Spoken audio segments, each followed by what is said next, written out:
Dear students, Assalamu alaikum. I hope you will be safe and sound at your homes with the grace of Allah the Almighty. Today is first lecture of our online lecture series, and in this lecture we will start chapter number 2, that is linear time invariant systems. The learning goal of this chapter will be briefly we will recall linearity and time invariance properties of general systems.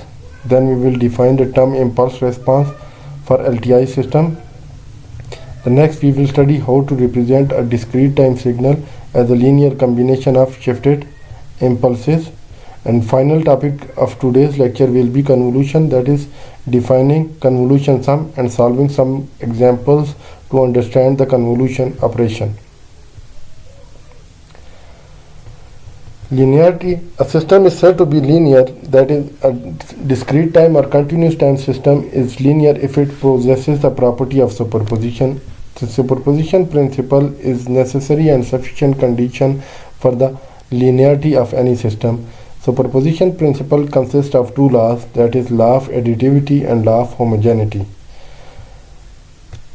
First, we will find out the law of additivity using this graphical representation. Consider we have two different inputs to the same system, and the inputs are x1 of t and x2 of t. The corresponding outputs are represented over here.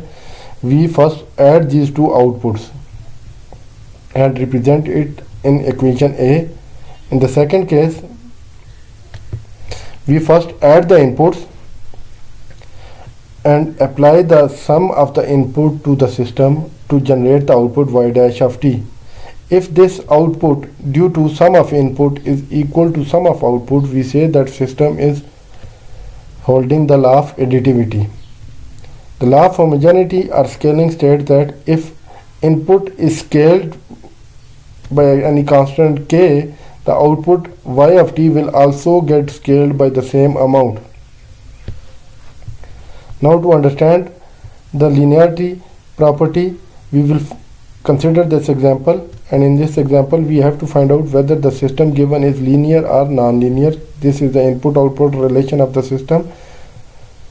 Consider two scaled arbitrary inputs x1 of t and x2 t. The output corresponding to these two inputs are given over here. First, we will add the outputs due to individual inputs representing in equation A. In the second case, we will first add the two inputs and apply the sum of the input as an input to the system to produce the output, and this output is represented over here. If we substitute the value of x3 of t from here in this equation, and after rearranging we get y3 of t is equal to this, and comparing this equation B with equation A, we come to know that y of t is equal to y3 of t, or in other words equation A is equal to equation B. Hence the system is satisfying the superposition principle. So the given system, that is y of t is equal to t times x of t, is a linear system. Now the time invariance property. A system will be time invariant if the characteristic or parameters of the system does not changes with respect to time. Or we can say that a system is time invariant if a time shift in input signal result in identical time shift in output signal. Given the input-output relation of the system, how we can find out whether the system is time varying or time invariant? This is the methodology to be adopted. That first we apply the input to the system, and the corresponding output is represented as y of t for the case of continuous time input and y of n for the case of discrete time input. Then we shift the output to represent y of t minus t naught. This is time shifted output. In the second case, we first shift the input and apply this time shifted input as an input to the system to produce the output. Now this is known as output due to time shifted input. If this output due to time shifted input is equal to time shifted output, we say that system is time invariant. The third basic concept in the study of linear time invariant system is impulse response. Impulse response is represented as h of n in discrete time and h of t in continuous time, and is output of the system. Impulse response is output of the system when unit impulse is applied as an input. So we say that when an impulse is the input, the response is known as impulse response, and it is represented as h of n. Over here we will study how we can decompose a discrete time signal in terms of linear combination of shifted and scaled impulses. Consider a signal x of n which has different non-zero sample values at different values of n. To represent a sample at n is equal to -2, we can write it in the form of a shifted impulse like this, delta of n plus 2, where x of -2 is precisely the amplitude or strength of the sample x of -2. Similarly, we can define other impulses or other samples in this signal x of n by these shifted impulses. If we add these shifted and scaled impulses, we get the signal x of n, which is shown over here and which is written in compact form in this equation. We can generalize this idea for any arbitrary signal, and we can say that any arbitrary signal x of n can be represented as a linear combination of shifted and scaled impulses, where these coefficients x of 1 or x of 0 with each impulse or shifted impulse represents the amplitude or strength of the signal at that specific time. The compact form or representation of this equation is here written over here, that is k is equal to -infinity to infinity x of k delta of n minus k, and over here x of k are the amplitudes or strength of the shifted impulses. This shifting property says that any signal x of n can be represented as shifted and scaled impulses. Secondly, we know that for every impulse the output of the system will be impulse response, and time invariance property tells us that if a time shifted impulse is applied as an input, the output will be time shifted impulse response. That is, if delta of n is input, the output will be the impulse response represented as h of n. But if we apply a time shifted impulse as an input, the output will be delta of n minus 1. Now, as the input signal is linear combination of shifted and scaled impulses, then the output of the system using the linearity, time invariance and impulse response definitions, we can say that output y of n will be the linear combination of shifted and scaled impulse responses. This equation B is called convolution sum. Over here, if the input is shifted and scaled version of impulses, the output is the shifted and scaled version of impulse responses. This equation B is called convolution sum and is symbolically written as y of n is equal to x of n, steric sign x of n. Over here, steric sign represents the convolution operation. To understand the convolution, consider the following example where h of n, that is the impulse response of the system, and input signal are given. As we see over here that the input signal consists of two samples at n is equal to 0 and 1. In other words, we can decompose this signal as a linear combination of two impulses that at delta of n and delta of n minus 1. The output of the system for this specific impulse will be delta of n, and the impulse at n is equal to 1 will have output h of n minus 1. Means that when delta of n is applied as an input, the output will be impulse response. When a shifted impulse will be applied as an input, the output will be shifted.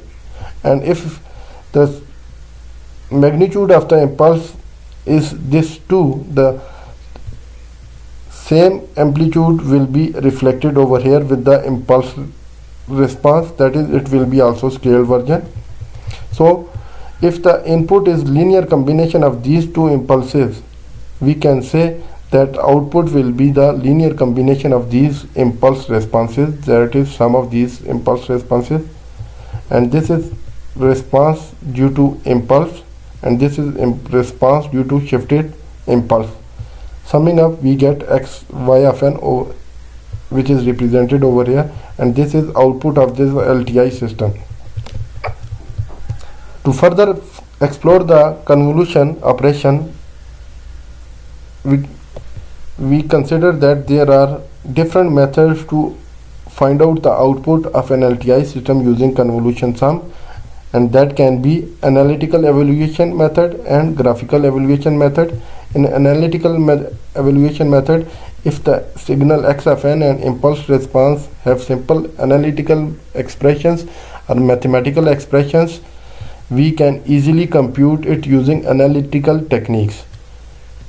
Consider an example where impulse response is represented as unit ramp n into u of n, and input signal is unit step x of n is equal to u of n. The convolution expression and its representation in the form of summation. Over here, first we should have x of k and h of n minus k. We change the signal x of n to x of k, and to get h of n minus k, we replace n by n minus k to get this signal. H of n minus k will be n minus k u of n minus k. Substituting the values over here, the summation becomes like this. As you know that in this signal we have u of k and u of minus k and their product, and u of k is 0 for k less than 0, so the limits of summation changes, and from minus infinity to 0 this product will be 0. So we can rewrite the summation like this. Also we note that u of n minus k, that is u of n minus k, is equal to 0 for n minus k less than 0. In other words, the argument of u of n minus k, that is n minus k, will be greater than 0 when k is less than n. So the limit again changes, and y of n will be written as k is equal to 0 to n minus k. Expanding this summation, we can write it like this, and using simple mathematical technique we can represent this equation in compact form like this, and this is now the value of y of n, that is output of the system when impulse response of the system is unit ramp and input signal is unit step. You can easily plot the value of y of n, or you can easily plot this function y of n for any given value of n like this. Secondly, after analytical method, we can evaluate the convolution sum using graphical method. In graphical method, if we consider the convolution sum expression, it is represented like this, and we have the input signal in the form of x of n and impulse response as h of n, but over here we have signals in the form of function of k. So we will first replace the dummy variable to evaluate the convolution graphically. The first step is to change the dummy variables from n to k and represented like this.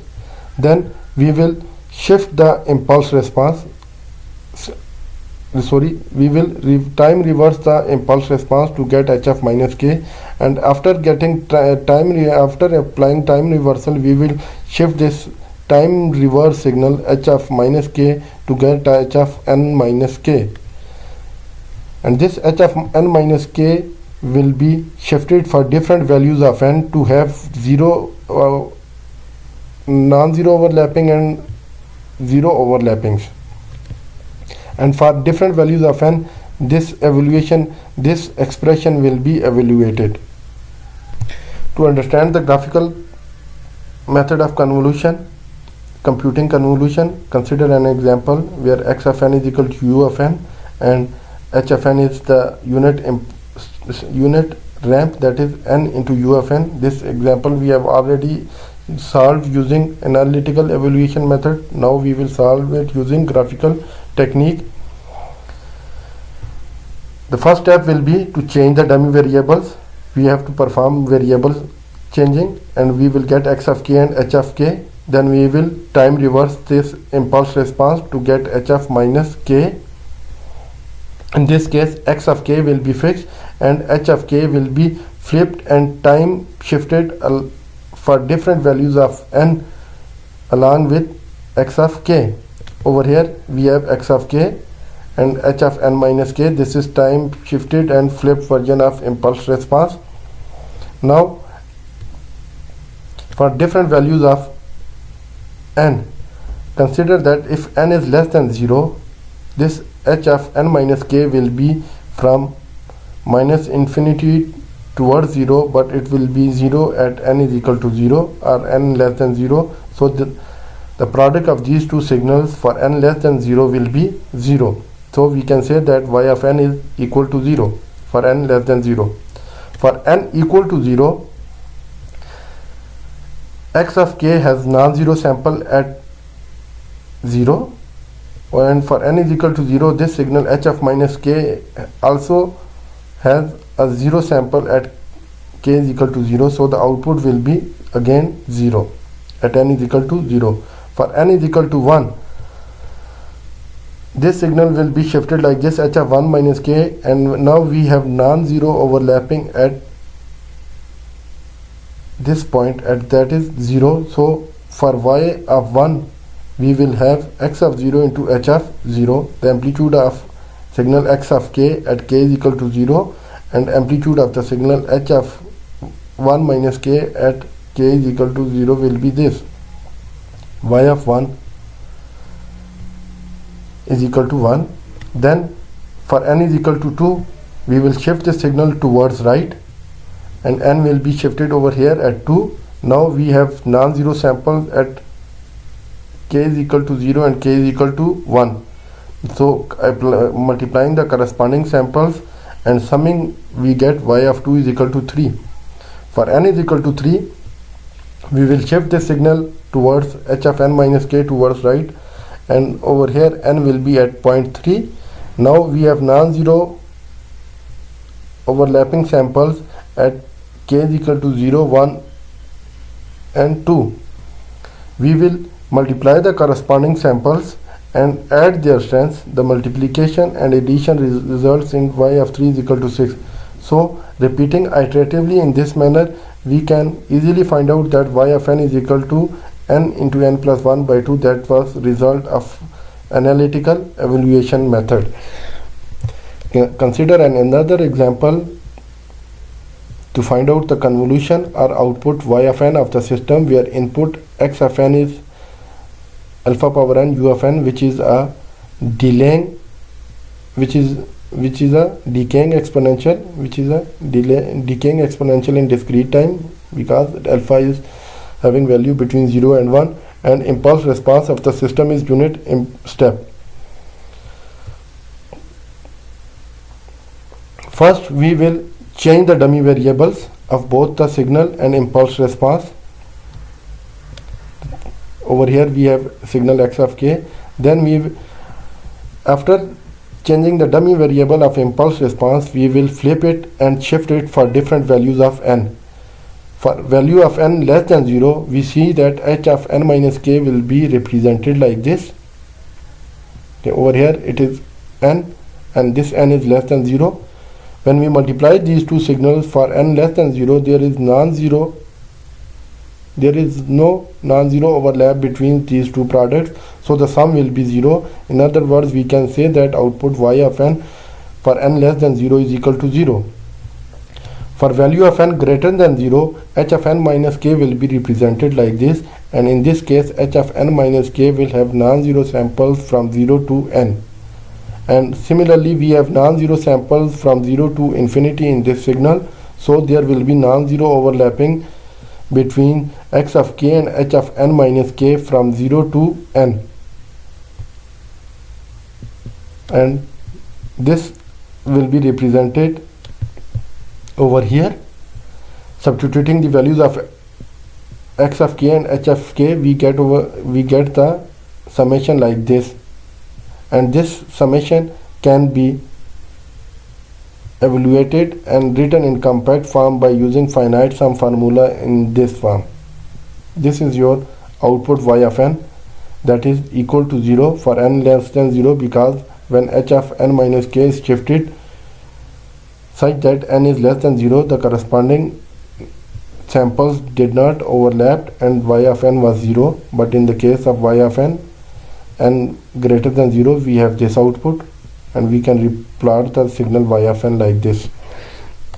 This is the end of the lecture number 1. In this lecture we have studied briefly the linearity and time invariance property. Then we defined impulse response of the system. After that we studied how we can represent a discrete time signal as a linear combination of shifted impulses, and utilizing all these concepts, that is linearity, time invariance and impulse response, we formulated the expression for convolution sum, that is finding out the output of a discrete time system when impulse response and input signal x of n are known. And finally we have studied different examples to understand the convolution operation.